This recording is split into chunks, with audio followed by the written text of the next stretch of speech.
নবীজি সাহাবীদেরকে ডেকে বললেন, ও আমার সাহাবীরা শোনো, আমি নবীজি যদিও এই 10ই মুহররম এই মর্যাদাপূর্ণ দিনে উদ্দেশ্য করে রোজা রাখতাম, যদিও জানতে পারলাম এই দিনে ফিরাউনের হাত থেকে আমার ভাই মুসা নিষ্কৃতি পেয়েছিলেন। এই জন্য আমি নবী আজ থেকে শুকরিয়া স্বরূপ আমি নবীও রোজা রাখবো।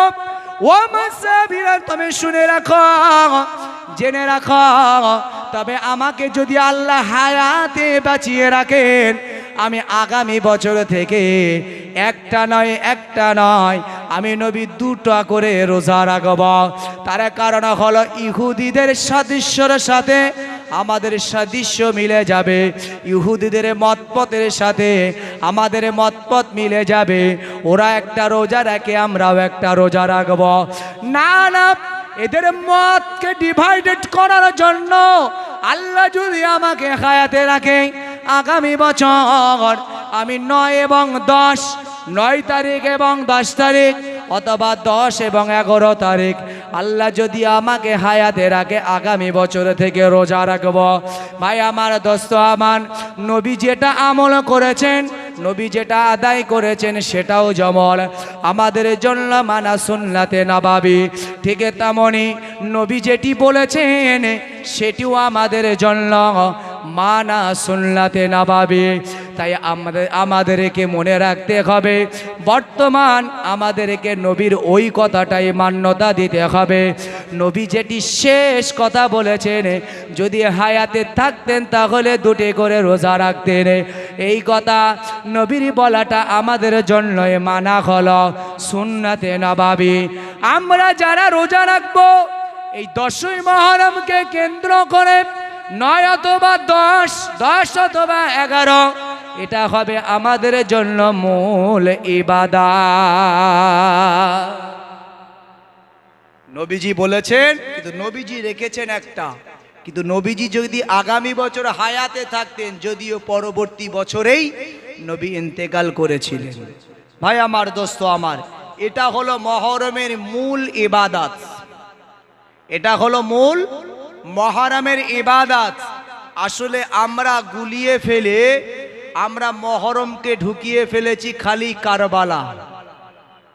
অবশ্যই এটা আমাদের জন্য একটা দুঃখের, কিন্তু মনে রাখুন এটাই হলো আমাদের জন্য ইমাম হুসাইন হুজুর, তিনি কারবালার প্রান্তরে যে শহীদ বরণ করেছিলেন, সেটা হলো এই মুসলিম জাহানের জন্য, ইসলামের জন্য, কোরআনের জন্য, নবীর জন্য এটা গর্বের। একবার জোরে বলুন সুবহানাল্লাহ।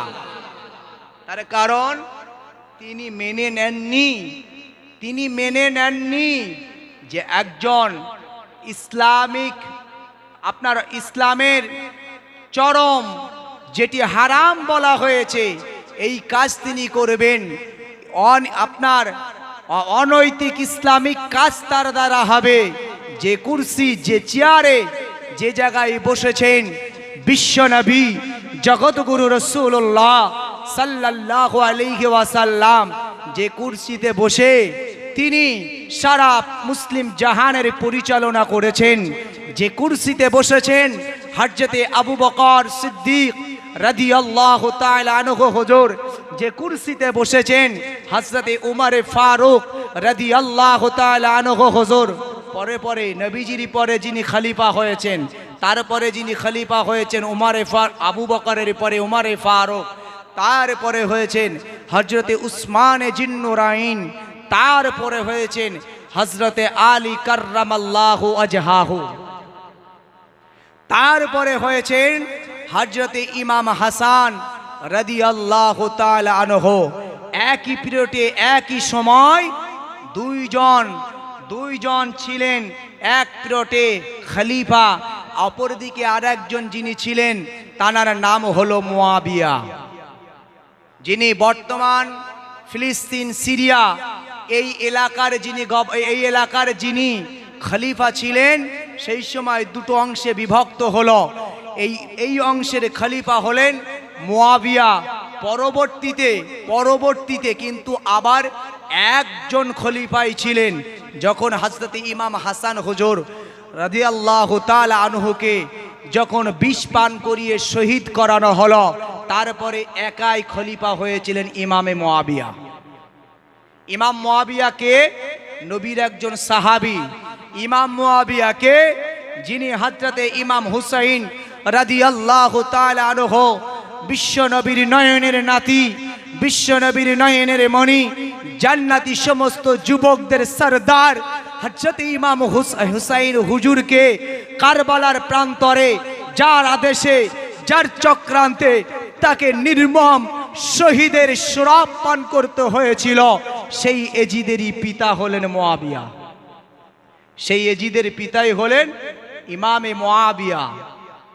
বুঝুন, এটাই খুব দূরত্বের কথা নয়, নবী ইন্তেকালের কম বেশি 50 বছর পরের ঘটনা। হে তরুণ বন্ধুরা, হে আমার যুবকেরা, হে আমার মুরব্বিয়ানেরা, কিন্তু ইমাম হুসাইন রাদিয়াল্লাহু তাআলা আনহু তিনি ইসলামের জন্য, দ্বীনের জন্য, কোরআনের জন্য, নবীর জন্য তিনি যে শহীদ হবেন কারবালার ময়দানে, এটা আমার আপনার নবী, বিশ্ব নবী, জগৎগুরু রাসূলুল্লাহ সাল্লাল্লাহু আলাইহি ওয়াসাল্লাম হুজুরকে আমার আল্লাহ পাক, আল্লাহ তাআলা জানিয়েছেন। তিনি জানতেন, তিনি জানতেন। হে তরুণ বন্ধুরা, বিশ্ব নবী আমার ইন্তেকালের আগে উম্মে সালমা, মদিনার উম্মে সালমাকে ডেকে বললেন, হে উম্মে সালমা, আমি বিশ্ব নবী সরকারে তো জাগা নবী পাক সাল্লাল্লাহু আলাইহি ওয়াসাল্লাম একটা ময়দানের একটা অংশ মাটি আমি এনেছি। হে উম্মে সালমা, আমি সেই সময় থাকবো না, সেই সময় আমি পৃথিবীতে থাকবো না। হে উম্মে সালমা, মনে রাখো, সেই মাটিটা তোমাকে সংরক্ষণের জন্য তোমার হাতে আমি নবীজি তুলে দিলাম। তবে মনে রেখো উম্মে সালমা, যেই দিন দেখবে এই মাটির টুকরাটা আর মাটির রঙে রঙিন নয়, এই মাটির টুকরাটা রক্তে রাঙা লাল হয়ে যাবে। হে উম্মে সালমা, মনে রাখো, ওই দিনে আমার নয়নের মনে আমার দহিত্র নাতি হযরত ইমাম হুসাইন নির্মম ভাবে মুনাফিকদের হাতে ওই কারবালার প্রান্তরে শহীদ বরণ করবে। মানে নবী জানতেন, নবীর কাছে মেসেজ ছিল। তাহলে নবীজি সাল্লাল্লাহু আলাইহি ওয়াসাল্লাম দ্বীনকে, কোরআনকে, ইসলামকে, মহান আল্লাহকে বেশি প্রাধান্য দিয়েছেন। তাই ইমাম হুসাইন হুজুরের এই নির্মম হত্যাকেই নবীজি সাল্লাল্লাহু আলাইহি ওয়াসাল্লাম তিনি মেনে নিয়েছেন। না হলে নবী যদি দোয়া চাইতেন আল্লাহর কাছে, আল্লাহ আমার হুসাইন, ইমাম হুসাইন কারবালার প্রান্তরে আল্লাহ তাকে ওই বেঈমান, ওই মুনাফিকদের হাতে আপনি নির্মম হত্যা আপনি করাবেন না। নবীজি যদি দোয়া চাইতেন, ইমাম হুসাইন হুজুরের হত্যা এই কারবালার ময়দানে বন্ধ হতো না? হতো না? হয়ে যেত। হে তরুণ বন্ধুরা, কারণ বিশ্ব নবী সরকার দো জাগা নবী পাক সাল্লাল্লাহু আলাইহি ওয়াসাল্লাম নবীজি আল্লাহর কাছে দোয়া চাইতে যতটা সময় হাত নামানোর আগে নবীজির দোয়া আল্লাহর দরবারে মঞ্জুর হয়ে যেত। ভাই আমার, দোস্ত আমার, সেই বিশ্ব নবী সরকারে দো জাগা নবী পাক সাল্লাল্লাহু আলাইহি ওয়াসাল্লাম উম্মে সালমার কাছে হুসাইন হুজুরের ভবিষ্যৎবাণী করে গিয়েছিলেন। ভাই আমার, দোস্ত আমার, হযরত ইমাম হাসান রাদিয়াল্লাহু তাআলা আনহু আমার ইন্তেকালের পরে এবার হযরত ইমাম হুসাইন হুজুরকে মদিনাবাসীরা, মক্কাবাসীরা তারা ওই সময় এই মুয়াবিয়া হুজুর তিনি তানার সন্তান এজিদিকে তিনি তানার সমস্ত খলিফা তিনি তাকে অর্পণ করে গেলেন, তাকে ওই মসনদে বসিয়ে গেলেন এজিদকে। যদিও ইমাম মুয়াবিয়া রাদিয়াল্লাহু তাআলা আনহু হুজুর আমার একজন সাহাবী, তবে নিশ্চিত মনে রাখবেন এজিদ যে এত খারাপ, এজিদ যে এত খারাপ, ইমাম মুয়াবিয়াকে কখনোই এজিদ কিন্তু বসতে দেয় নাই। এজিদ বরং মুয়াবিয়ার কাছে এত ভালোই ছিল যে তিনি নিঃসন্দেহে এই খলিফার সিংহাসনে বসে এই মুসলিম জাহানকে ভালোভাবে তিনি পরিচালনা করতে পারবেন। এই বিশ্বাস, এই অনুভূতি নিয়ে ইমাম মুয়াবিয়া হুজুর তিনি এজিদের হাতে, এই এজিদের হাতে তিনি রাজত্ব, তার বাদশাহিত্ব অর্পণ করে গিয়েছিলেন। ভাই আমার, দোস্ত আমার, এজিদ যখন ওই চেয়ার ওই কুরসিতে বসলেন, বসবার পরে দেখা যায় এই এজিদ যখন এই কুরসিতে চেয়ারে বসলো, এবার এজিদের কার্যকলাপ প্রকাশ পেতে লাগলো। সে একজন বেবিচারিণী ব্যক্তি, একজন জিনাকারী নারীর সাথে তারা বেবিচারি করত। এমন একজন যে খলিফার সিংহাসনে বসেছেন, এই খলিফা ইমাম আবু বকর ছিলেন, ইমাম উমর ফারুক ছিলেন, ইমাম উসমানে জিন্নুরাইন ছিলেন, ইমাম হযরতে আলী হুজুর ছিলেন, ইমাম হযরতে হাসান হুজুর ছিলেন, ইমাম মুয়াবিয়া হুজুর ছিলেন, যাদেরকে মহান আল্লাহ পাক আল্লাহ তাআলা দুনিয়াতে জান্নাতের সার্টিফিকেট দিয়েছেন।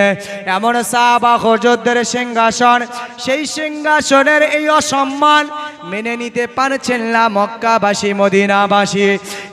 সেই কুরসির অসম্মান মেনে নিতে পারছেন না ইমাম হুসাইন হুজুর।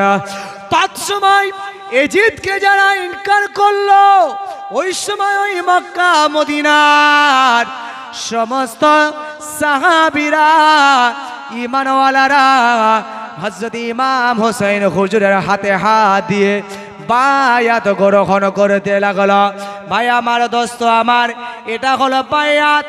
যদিও বর্তমান আমরা দেখছি আমাদের দেশের প্রধানমন্ত্রী অথবা খলিফা, প্রধানমন্ত্রী অথবা খলিফা, যিনি রাষ্ট্রপ্রধান হয় তাকে আরবিতে খলিফা বলা হয়। আমরা যাকে প্রধানমন্ত্রী বলে জানি, আমাদের দেশের প্রধানমন্ত্রী হলো নরেন্দ্র মোদীজি। ভাই আমার, দোস্ত আমার, আগামী সংসদ ভোট আসছে, লোকসভা ভোট আসছে, ভুল বুঝবেন না। আমি বোঝানোর জন্য বলছি, রাজনৈতিক কোনো মনোভাবাপন্ন মন নিয়ে নয়। ভাই আমার, দোস্ত আমার, এই লোকসভা ভোটে আপনার প্রধানমন্ত্রী নির্বাচন হয়, এটা ভোট দেওয়ার মাধ্যম দ্বারা। ভাই আমার, দোস্ত আমার, তৎসময়ে যিনি খলিফা হতেন, যিনি প্রধানমন্ত্রী হতেন, তৎসময়ের ভোট কিন্তু এমন ছিল না।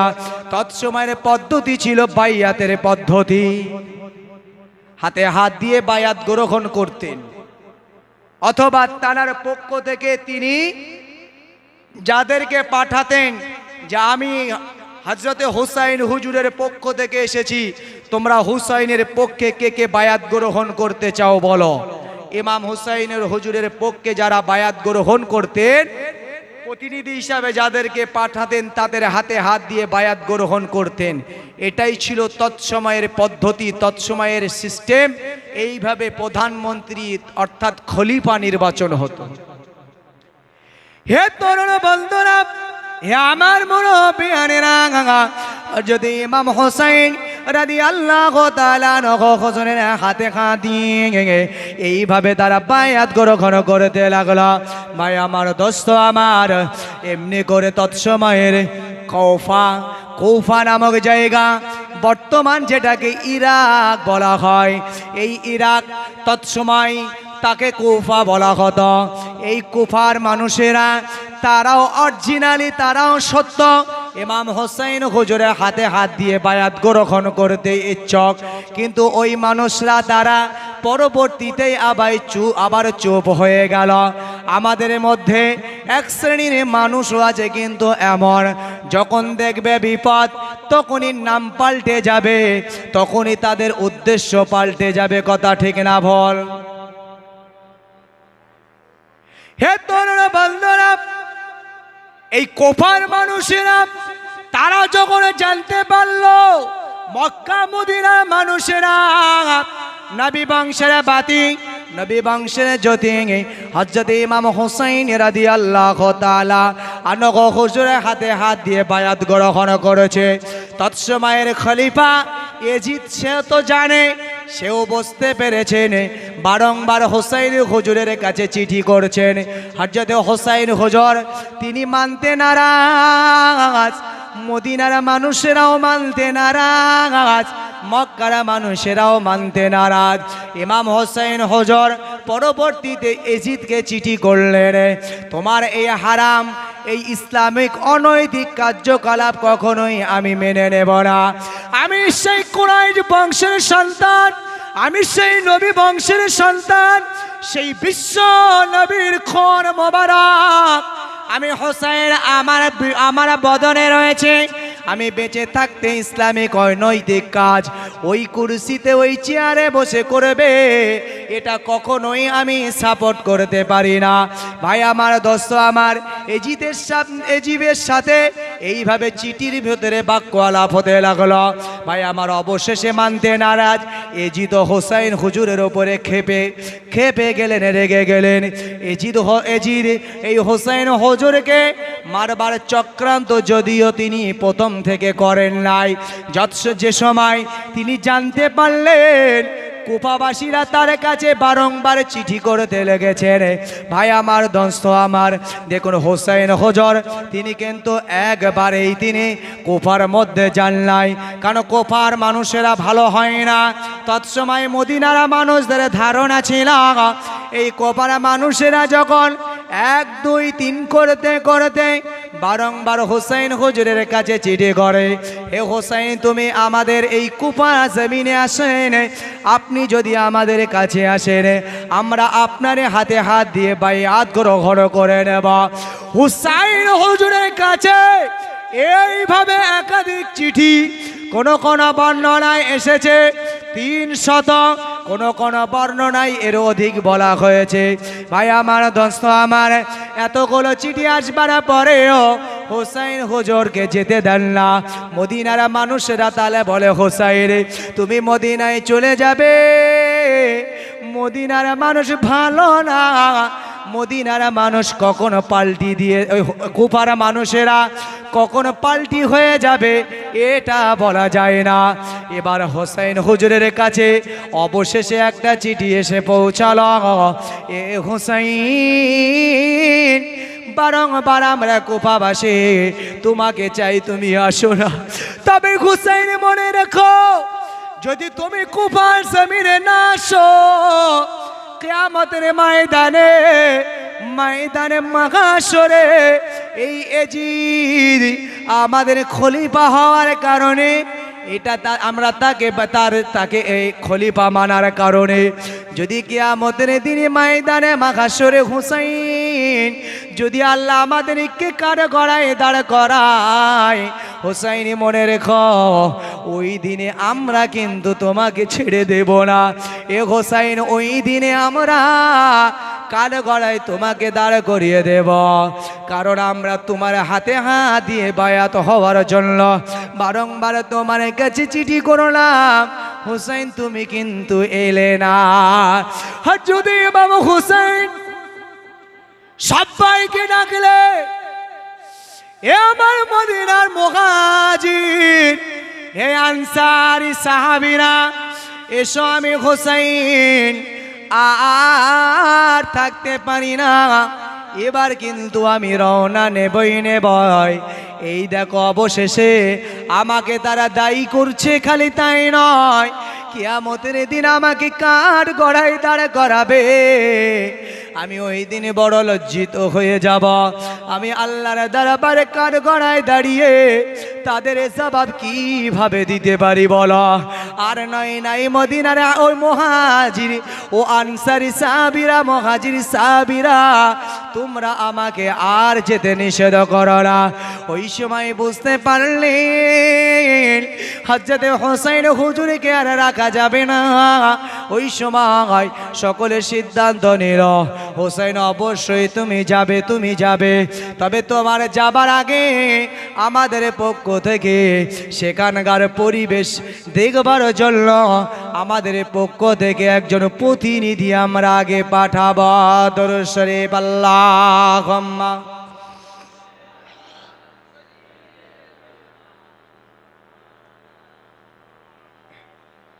ওয়া আলা আলিহি।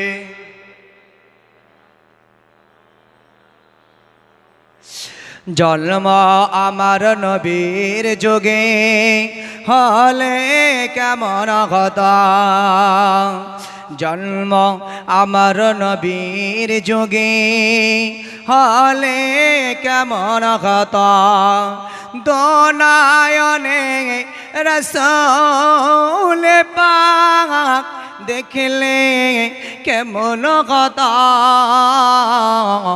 জন্ম আমার নবীর যুগে হলে কেমন হতো, আসত ভেসে হযরতে বিলালের মধুর আযান, যে আযানে ছিল এত প্রেম মুগ্ধ রহমান, দয়ার নবীর পিছে নামাজ পড়লে কেমন হতো। আল্লাহুম্মা সাল্লি আলা।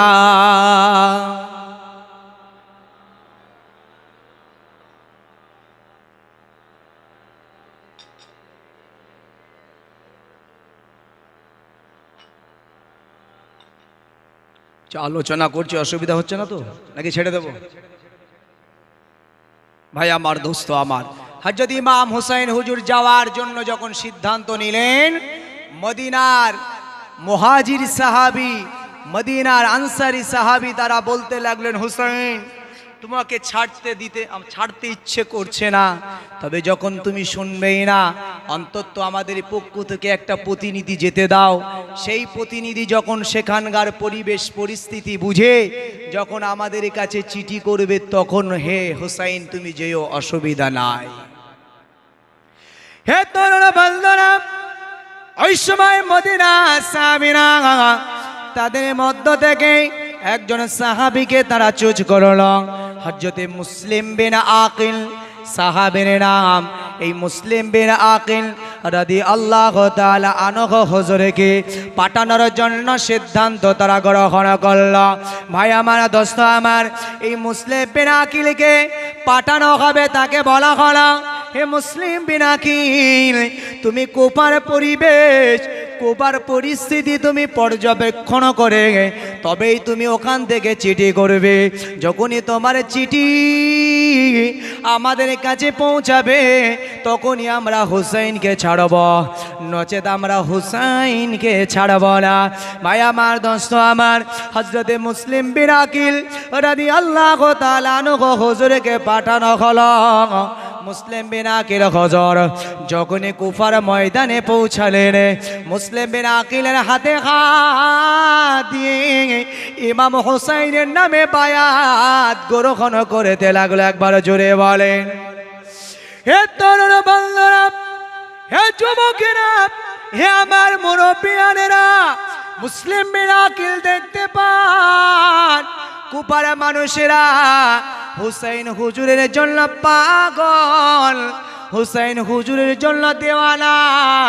মুসলিম বিন আকিল হুজুর একে একে বায়াত গ্রহণ করান পর্যবেক্ষণ করে তিনি ভেবেছেন অসুবিধা কিছু নাই। এবার চিঠি লিখল, হুসাইন দেরি নয়, তোমার জন্য কুফাবাসী তারা সব দিওয়ানা, কুফাবাসী সবাই পাগল। হুসাইন তুমি কুফাতে চলে এসো, কোনো অসুবিধা নাই। ভাই আমার, দোস্ত আমার, মুসলিম বিন আকিলের চিঠি চলে গেল। এবার এজিদ খবর পেয়ে গেল, মুআবিয়ার বেটা এজিদ খবর পেয়ে গেল কুফাতে একজন মানুষ হুসাইনের পক্ষ থেকে এসেছে, যে মানুষটার হাতে হাত দিয়ে হুসাইনের নামে বায়াত গ্রহণ করেছে। হুসাইন হুজুরের নামে বাইয়াত গ্রহণ করছে, তার মানে ওর গদি টলে যেতে পারে, ওর গদি ভেঙে যেতে পারে।